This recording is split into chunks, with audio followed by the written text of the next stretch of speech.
आदरणीय इंगळे सर आणि मंचावरती सगळे उपस्थित मान्यवर आणि खाली उपस्थित सगळे मान्यवर, मी कार्यकारी प्रशासक म्हणून इथे माझी 15 मार्च 2024 नियुक्ती झाली।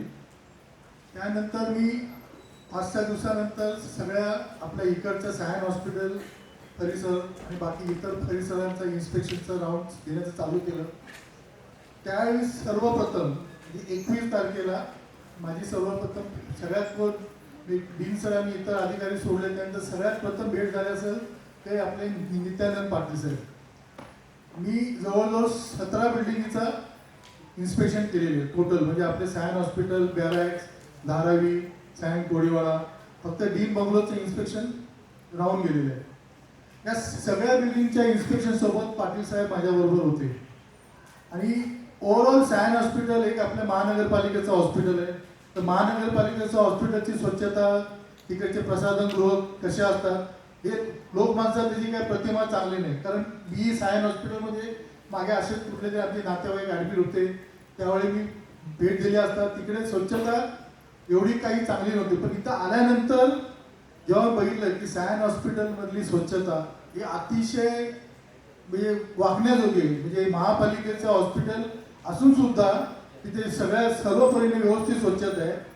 त्यामध्ये बरेच अजून तरी पण स्वच्छता लॅकुना आहेत आणि ते स्वच्छता लॅकुना हे करण्याकरता आम्हाला एक साधारण महिन्यापूर्वी आपले अतिरिक्त आयुक्त सुधाकर शिंदे यांनी सर्व मेजर हॉस्पिटलचा एक सॅनिटेशन प्लॅन बनवा असे आम्हाला सगळ्यांना निर्देश दिले होते। आता त्यांना असलेला सॅनिटेशन प्लॅन हा खूपच वेगळा आहे, म्हणजे तो फुल एकदम तांत्रिकदृष्ट्या तो त्यामध्ये पॅरामीटर्स वगैरे आहेत। तो जरी असला त्याच्याकरता वेगळे पॅरामीटर आहे, तरी मी यांच्याकडनं की वस्तुनिष्ठ परिस्थितीवरती सध्या स्थितीमध्ये आपला सायन हॉस्पिटलचा स्वच्छता आराखडा काय आहे हे यांना मी सांगितले होते आणि त्या अनुषंगाने आमची 2-4 वेळा मीटिंग झाली आणि त्यांनी आणि त्यांचे सगळे स्वच्छता निरीक्षक यांनी अतिशय चांगल्यापणे तो स्वच्छता आराखडा 27 मेला मला सादर केलेला आहे। आपण त्याकरता सर्वांनी त्यांचे हार्दिक सगळ्या टाळ्या वाजवून त्यांचे स्वागत करावे, अभिनंदन करावे।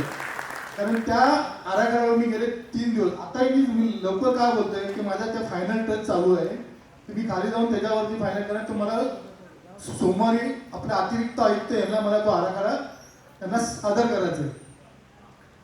तर असे पाटील साहेब आणि त्यांचे स्वच्छता निरीक्षक यांनी खूप मेहनत त्यांची घेतलेली आहे आणि त्या अनुषंगाने आता जसे डीन सर बोलले त्यांनी माझ्याकडे ते प्रस्ताव टाकला। मागच्या याच्यामध्ये पण आपल्या सायन हॉस्पिटलचा कुठला वर्धापन दिन होता त्यावेळी पण ते बोलले की हे जे झाल्यानंतर आपण त्यांच्याकरता पुढे एक्सटेन्शनचा प्रस्ताव करूया। तर मी लगेच आम्ही हो बोललो आणि त्या अनुषंगाने आम्ही प्रस्ताव तयार करून एएमसीची मंजुरी घेतली, जे डीन सरांनी सांगितले।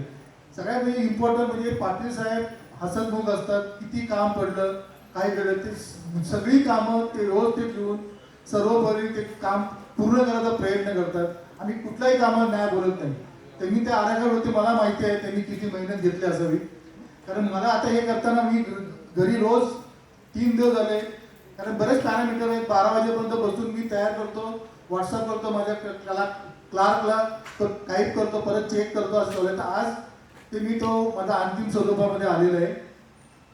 तर अशा हे पाटील साहेबला हे परत आपल्याबरोबर 1 वर्ष असणार आहेत आपल्या सानिध्याकरता आणि ते असेच पुढील आपली स्वच्छता सगळे राखतील सायन हॉस्पिटल परिसर आणि इतर परिसराची ते।